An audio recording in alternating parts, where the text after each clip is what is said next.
সম্মানিত মুসল্লিয়ানে কেরাম, এবার আসেন এতিম মিসকিনদের মর্যাদা, গরিবদের মর্যাদা আল্লাহর কাছে কত বেশি। এতক্ষণ তো শুনলাম মর্যাদা আছে, কিন্তু কেমন মর্যাদা আছে? আসলে বলতে গেলে এই পৃথিবীটা টিকে আছে গরিবদের জন্য। সুবহানাল্লাহ বলেন। এই পৃথিবীটা কাদের জন্য টিকে আছে? গরিবদের জন্য। কেমন মর্যাদা আল্লাহর কাছে গরিবরা? এক নম্বরে আল্লাহ রাব্বুল আলামিন এই পৃথিবীতে আপনাকে আমাকে যে রিজিক দান করেন সেটা একমাত্র গরিবদের কারণে দান করেন। সুবহানাল্লাহ বলেন। আল্লাহর রাসূলের একজন সাহাবী, রাসূলুল্লাহ সাল্লাল্লাহু আলাইহি ওয়াসাল্লামের সাহাবী হযরত সাআদ রাদিয়াল্লাহু তাআলা আনহু, তিনি নিজেকে সবচেয়ে বেশি বড় লোক মনে করতেন।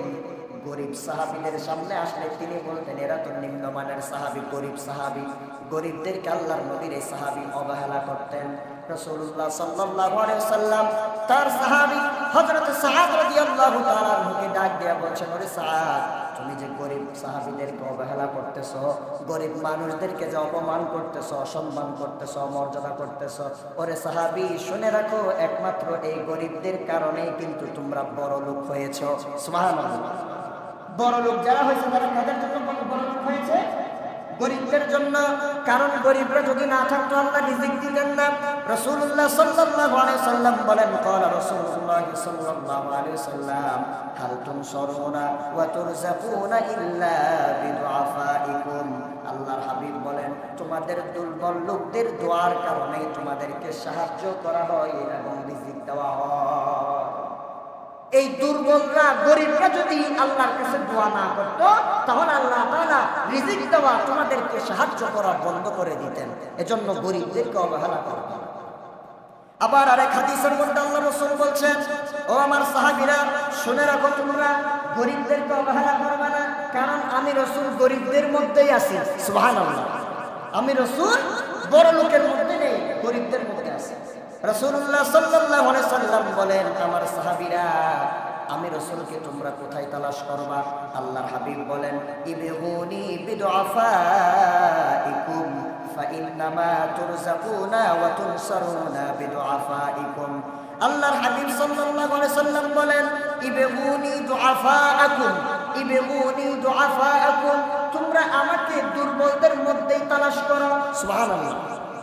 বড় লোকের মধ্যে আমি রাসূলকে খুঁজতে তোমরা পাবা না, গরিবদের মধ্যেই আমাকে পাবা। তারপর আল্লাহ রাসূল বলছেন, ফাইন্নামা তুরযাকুনা ওয়া তুনসারুনা বিদুআফাইকুম। ওই আগের কথাই যে আল্লাহ রাসূল বলছেন, গরিবরা যদি আল্লাহর কাছে দোয়া না করতো তাহলে তোমাদেরকে পৃথিবীতে রিজিকও দেওয়া হতো না, সাহায্য করা হতো না। একমাত্র গরিবদের দোয়ার কারণে তোমাদেরকে রিজিক দেওয়া হয়, তোমাদেরকে সাহায্য করা হয়। এটা গেল এক নাম্বার। দুই নাম্বার, আল্লাহর হাবিব সাল্লাল্লাহু আলাইহি ওয়াসাল্লাম বলেন, যারা জান্নাতে যাবে তাদের অধিকাংশ গরিব। সুবহানাল্লাহ বলেন। যারা জান্নাতে যাবে তাদের অধিকাংশ কি? গরিব। আল্লাহর রাসূল সাল্লাল্লাহু আলাইহি ওয়াসাল্লাম এটাও হাদিসের মধ্যে বলেছেন, নবীজি সাল্লাল্লাহু আলাইহি ওয়াসাল্লাম বলেন, জাহান্নামের অধিকাংশ হলো ধনীরা, জান্নাতের অধিকাংশ হলো গরিবেরা। আল্লাহর হাবিব সাল্লাল্লাহু আলাইহি ওয়াসাল্লাম বলেন, আলা উখবিরুকুম বিআহলিল জান্নাত, আমি কি তোমাদেরকে জান্নাতবাসীদের সম্পর্কে অবহিত করব না? আল্লাহ রাসূল বলেন, আলা উখবিরুকুম বিআহলিল জান্নাত, জান্নাতের অধিবাসীরা কেমন হবে সেটা কি আমি তোমাদেরকে বর্ণনা করে দিব না? তখন সাহাবায়ে কেরাম বলছেন, ইয়া রাসূলুল্লাহ, আপনি একটু বলে দেন জান্নাতে মানুষ কেমন হবে, জাহান্নামে মানুষগুলা কারা হবে? তখন রাসূলুল্লাহ সাল্লাল্লাহু আলাইহি ওয়াসাল্লাম বলছেন, কুল্লু দাঈফিন মুতাদাঈফিন লাউ আকসামা আলাল্লাহি আবাররাহু আলা উখবিরুকুম বিআহলিন নার কুল্লু উতুল্লিন জাওয়াজিন মুস্তাকবিরিন। আল্লাহ রাসূল সাল্লাল্লাহু আলাইহি ওয়াসাল্লাম বলেন, কুল্লু দাঈফিন মুতাদাঈফিন। এক নাম্বার, জান্নাতে যারা যাবে তাদের মধ্যে সমস্ত দুর্বল ব্যক্তি এবং এমন ব্যক্তি যাকে দুর্বল মনে করা হয়েছে তারা সবাই যাবে হলো জান্নাতের মধ্যে। সুবহানাল্লাহ। দুর্বল ব্যক্তি যে আসলেই দুর্বল, যার কাছে টাকা পয়সা নাই, যার কাছে ঘরবাড়ি নাই, যার কাছে খাবার নাই, সে আসলেই দুর্বল, সেই ব্যক্তি জান্নাতে যাবে। আর ওই ব্যক্তি যাকে দুর্বল মনে করা হয়েছে তার টাকা পয়সা আছে, ধন সম্পদ আছে, কিন্তু সে মানুষকে দেখায় না, গোপন করে রাখে, তো তাকে মনে করা হয় যে এই ব্যক্তি দুর্বল। আল্লাহ রাসূল বলছেন যাকে দুর্বল মনে করা হয়েছে সেই ব্যক্তিও জাহান্নামে যাবে না, জান্নাতে যাবে। এরপর আল্লাহ রাসূল সাল্লাল্লাহু আলাইহি ওয়াসাল্লাম বলছেন যে সে যদি আল্লাহ তাআলার নামে কসম করে তা পূর্ণ করে দেন, তার মানে তার যে ধন সম্পদের কারণে তাকে দুর্বল মনে করা হয়েছে সেটা যদি তিনি প্রকাশ করে দেন, দুর্বল না হন, তারপরেও তিনি দুর্বলের মতো করে জীবন যাপন করেন, তাহলে সেই ব্যক্তিও জান্নাতের মধ্যে যাবে।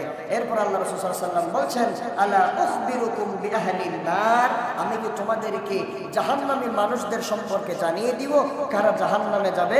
রাসূল সাল্লাল্লাহু আলাইহি ওয়াসাল্লাম বলছেন যে এরা হবে এমন কুল্লু উতুল্লিন জাওয়াজিন মুস্তাকবিরিন। আল্লাহ রাসূল বলছেন জাহান্নামীরা হবে এমন রূঢ় স্বভাবের তারা মানুষ ছিলেন যে কোনো কথার মধ্যে রাগ করে, যারা কথায় কথায় রাগ করে, যাদের অন্তরটা খুব কঠিন, যাদের কাছে 10 বার হাত পাতলেও একবার হাতের শের দিয়া পানি বের হয় না, যারা মানুষকে দান সৎকার করতে চায় না, একদম শক্ত হৃদয়ে বলে যে না কোনো মতেই দিব না, আমি আমার ধন সম্পদ আমার কাছে রেখে দিব। আল্লাহ রাসূল বলছেন প্রত্যেক রূঢ় স্বভাবের মানুষ, হৃদয়ের মানুষ তারা হবে জাহান্নামী।